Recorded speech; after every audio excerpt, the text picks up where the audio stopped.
Salam sejahtera kelas. Hari ini kita punya subtopik adalah 4.3, yaitu sektor pengurusan sisa dan air sisa. I hope you still remember dalam kita punya kelas yang lepas kita belajar tentang sektor tenaga, dan kita sekarang sebenarnya dalam bab 4, yaitu teknologi hijau. Di bawah teknologi hijau ada sangat banyak sektor, dan kita baru cover sektor yang pertama, yaitu sektor tenaga, dan hari ini kita cover sektor kedua, yaitu sektor pengurusan sisa dan air sisa. So, seperti biasa, setiap sektor tu ada masalah. Masalah adalah isu sosio-saintifik dia dalam sektor ini. Dan setiap isu itu akan ada aplikasi teknologi hijau ataupun penyelesaian dengan menggunakan teknologi hijau. Okey, mari kita tengok apa isu dia di dalam sektor pengurusan sisa dan air sisa. Pada era yang serba moden ini, kita semua masyarakat perlu lebih peka dalam menguruskan sisa pepejal serta air sisa. Kenapa begitu? Sebab perubahan gaya hidup dan sosio budaya. 1. Peningkatan prasarana dan ekonomi, serta yang paling penting, pertambahan bilangan penduduk dunia telah meningkatkan pembuangan sisa pepejal dan air sisa. Cikgu Direct cakap apa? Sisa pepejal, air sisa, salah satunya adalah pembuangan kita punya body secara semula jadi hari-hari. Kita berak dan kita kencing. Itu pun dikira sebagai pembuangan sisa, pepejal dan air sisa. Jadi mari kita lihat dengan lebih terperinci apa isu-isu yang berkaitan dengan sektor pengurusan sisa dan air sisa. Yang pertama, kumbahan.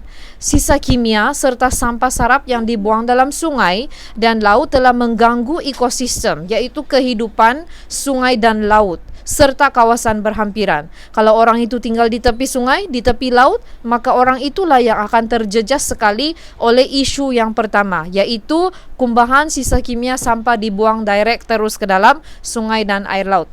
Yang kedua, penjanaan, pengurusan dan penguraian sisa pepejal menyumbang kepada peningkatan gas rumah hijau. So, apa maksud dia di sini? Look at this picture. This picture shows land ataupun satu kawasan yang sangat dipenuhi dengan sampah sarap. Ini adalah sisa pepejal. Dibuang oleh siapa? Manusia. Dijana oleh siapa? Manusia. Diurus oleh siapa? Pun manusia. So, apa kesan dia? Peningkatan gas rumah hijau. Gas rumah hijau ni bukan rumah yang berwarna hijau, tapi rumah hijau ni sebenarnya adalah bumi.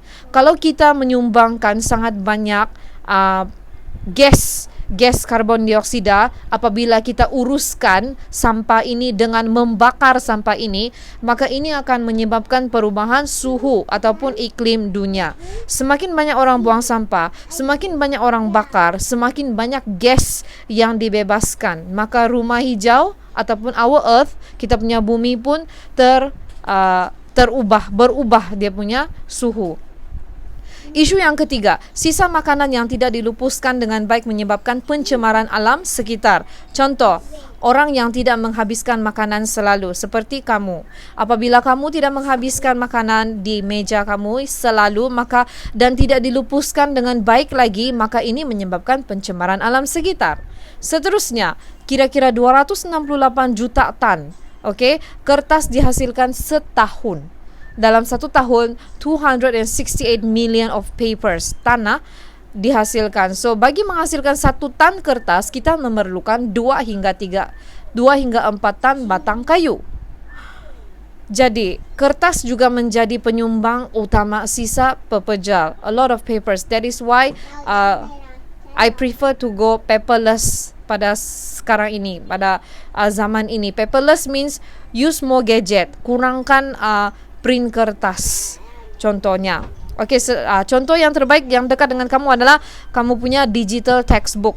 Kenapa kerajaan mewar-warkan students untuk gunakan digital textbooks? Adalah salah satu cara adalah untuk mengurangkan ini jugalah, untuk mengurangkan penyumbangan utama kertas sebagai sisa pepejal. So, itu adalah isu-isu sosio-saintifik yang berkenaan dengan sektor pengurusan sisa air sisa. Jadi, apa aplikasi teknologi hijau? Apa yang teknologi hijau boleh buat untuk menangani atau untuk mengatasi masalah ini? Mari kita tengok 4 cara. Yang pertama, pencegahan dan pengurangan. Pengguna saya dan kamu digalakkan untuk meminimumkan penggunaan kertas dengan guna semula kertas terpakai atau guna kertas bila betul-betul perlu sahaja.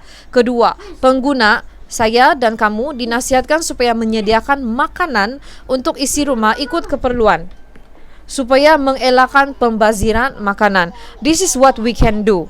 This is what you can do at home. Yang kedua, pengasingan dan kitar semula.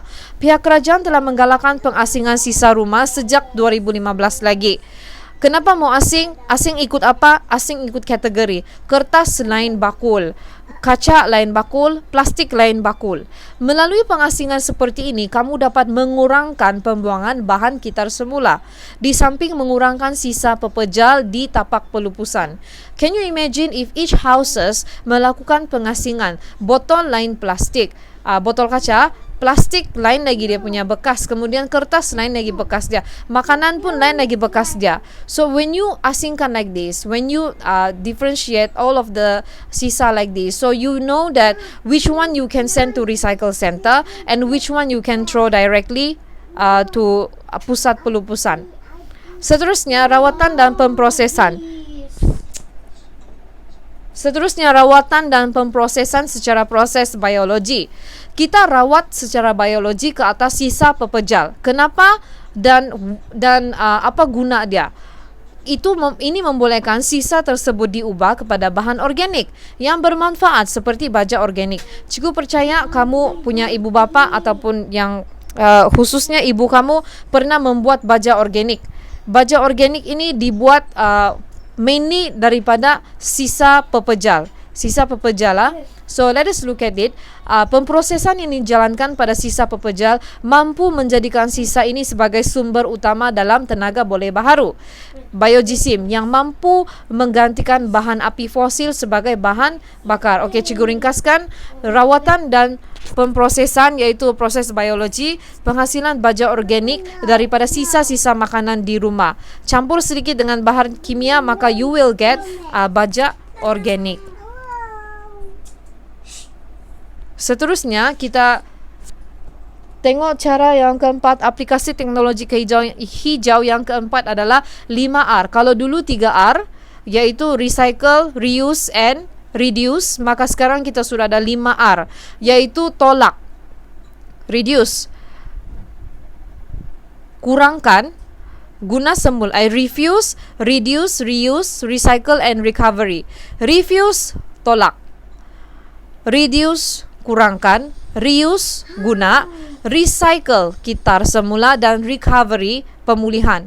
Diperkenalkan bagi menggantikan konsep 3R sebelum ini. Penambahan 2R pada peringkat permulaan dan terakhir, iaitu refuse and recovery, bertujuan untuk mencapai sisa sifar. Tidak mau lagi ada sisa. So, bagaimanakah anda mengamalkan konsep 5R di rumah? Untuk cikgu sendiri, cikgu mengamalkan refuse, iaitu tidak mau menggunakan plastik bila cikgu pergi beli sayur di pasar. So that is how I implement 5R. Belum lagi 5 di rumah. So you as a student ataupun sebagai seorang anak di rumah atau sebagai ibu bapa juga, kamu punya ibu bapa juga boleh implement ataupun boleh mengamalkan konsep ini di rumah. Apa kesan teknologi hijau ini kepada pengurusan sisa dan air sisa adalah telah berjaya menyediakan satu platform yang efektif. Satu platform maksudnya satu medium, satu keadaan yang efektif dalam mengurus sisa dan air sisa. So, kesan rumah hijau berjaya dikurangkan secara efisien dan secara tidak langsung penjimatan kos dapat dilakukan. Okey, jimatkan kos. Jadi itu sahaja tajuk untuk hari ini, iaitu pengurusan sisa dan air sisa. Sektor pengurusan sisa dan air sisa. I hope you can finish the practice formative 4.3 as usual, and you can send to my WhatsApp ataupun Google Classroom as usual. Thank you very much.